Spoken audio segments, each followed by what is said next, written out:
ছেড়ে দিন, আমার মাকে জবাই করবেন না। যা বলছি এখান থেকে, যা যা, তোদেরও কুরবানি করে দিব কিন্তু, যা এখান থেকে। তাহলে আমাদেরকেও কুরবানি করুন, মা না থাকলে কে আমাদের দুধ দিবে?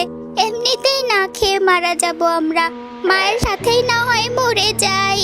দাঁড়া, আগে তোর মাকে জবাই করে নেই, তারপর তোদের মজা দেখাচ্ছি। মা, তোমাকে বাড়ির মালিক কিভাবে সাজিয়েছে কেন?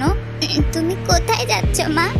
আমাকে ওরা কোরবানির হাটে নিয়ে যাচ্ছে মা, কোরবানির জন্য বিক্রি করে দিবে তোর মাকে। কুরবানি আবার কি মা? কোরবানি মানে ত্যাগ।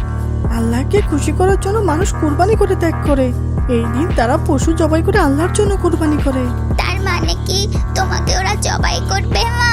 হ্যাঁ রে মা, আমাদের নিয়তি তো এভাবেই লেখা।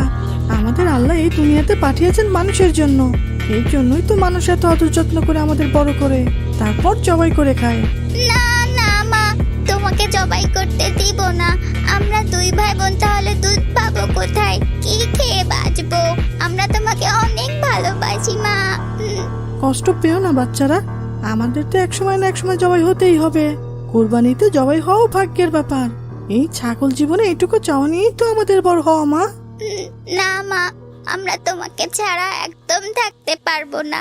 তুমি কুরবানির হাটে যেও না মা। না যাওয়ার সাধ্য কি আর আমাদের আছে রে মা? চল চল, তাড়াতাড়ি চল, অবেলা হয়ে গেল, বেশি বিকেল হলে আর দাম পাবো না। যেও না মা, যেও না, আমাদের রেখে যেও না।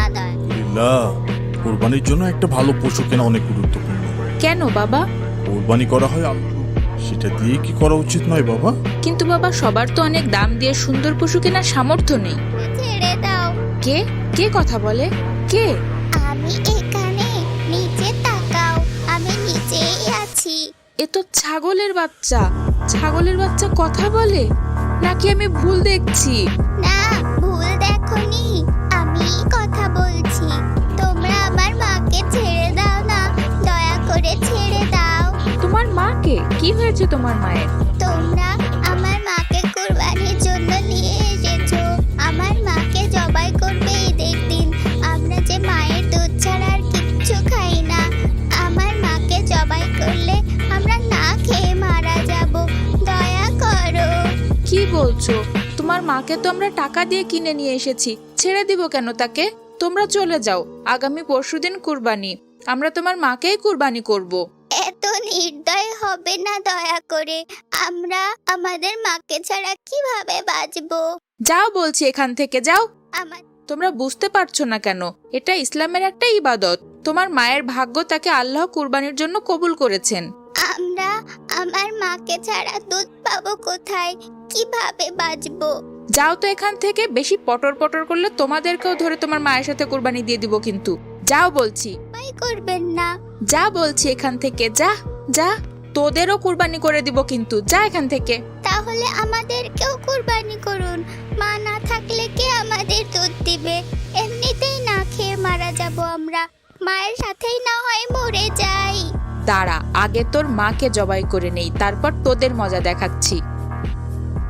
না, আল্লাহু আকবার, আল্লাহু আকবার। মারা যাবে। এটা তো স্বপ্ন বাবা, ছাগলের বাচ্চা কি আর কথা বলতে পারে? বাবা, তুমি কি আমাকে ওই ছাগলের মালিকের বাড়িতে একটু নিয়ে যেতে পারবে? আমার সত্যি সত্যি মনে হচ্ছে ওই ছাগলের বাচ্চা রেখে ওর মাকে বিক্রি করে দিয়েছে। আমি একদিন দেখলাম আমাদের কুরবানির ছাগল থেকে দুধ পড়ছে। ঠিক আছে, চলো আমরা সকালের খাবার খেয়ে মালিকের সন্ধানে বের হই। ওর থেকে ওর বাচ্চাগুলো নাও খাওয়া ছেড়ে দিয়েছে। সারাদিন ম্যামা করে কান্না করে, কিচ্ছু খায় না। ওদের বাঁচিয়ে রাখাই কষ্ট হয়ে গেছে ভাইজান। এরকম হবে সেটা আগে জানলে বাচ্চাগুলো বড় করেই বিক্রি করতাম ওর মাকে। দেখেছো বাবা, আমার স্বপ্ন সত্যি হয়েছে, সত্যি ওই ছাগলের বাচ্চা আছে। হ্যাঁ বাবা, সেটাই তো দেখছি। ভাইজান, আমি যদি আপনার ছাগলটা ফিরিয়ে দিই তাহলে তো খুব ভালো হতো ভাইজান, অনেক খুশি হতাম। বাচ্চাগুলোকে বাঁচাতে পারতাম, একেবারে মাসুম বাচ্চা। কুরবানির আগে টাকা বেশি পাওয়ার লোভে বাচ্চাগুলোর কথা না ভেবেই ওর মাকে বিক্রি করে দিয়েছিলাম। এটা আমার উচিত হয়নি ভাইজান। এখন বাচ্চাগুলোও না খেয়ে খেয়ে মরণ দশা। ঠিক আছে, আমি ওদের মাকে নিয়ে আসছি এখন। অনেক ধন্যবাদ ভাইজান, নিয়ে আসুন, আমি আপনার টাকাটা গুছিয়ে রাখবো। তুমি এসেছো মা, আমরা তোমার জন্য অনেক পেয়েছি। আল্লাহ তোমাকে ফিরিয়ে দিয়েছেন আমাদের কাছে। তুমি এসেছো মা। তোদের জন্য আমার অনেক কষ্ট হয়েছে রে মা, বুকটা ফেটে কান্না এসেছে। বাবা, এখন আমাদের কি হবে তাহলে? আমাদের কি আর কুরবানি দেওয়া হবে না? মূল্যে অথবা বেশি মূল্যের অন্য আরেকটি পশু দিয়ে কোরবানি করতে হবে। কোনোভাবেই কোরবানি বন্ধ রাখা যাবে না। আবার আগের পশুর চেয়ে কম মূল্যেরও পশু কোরবানি করা যাবে না। ঠিক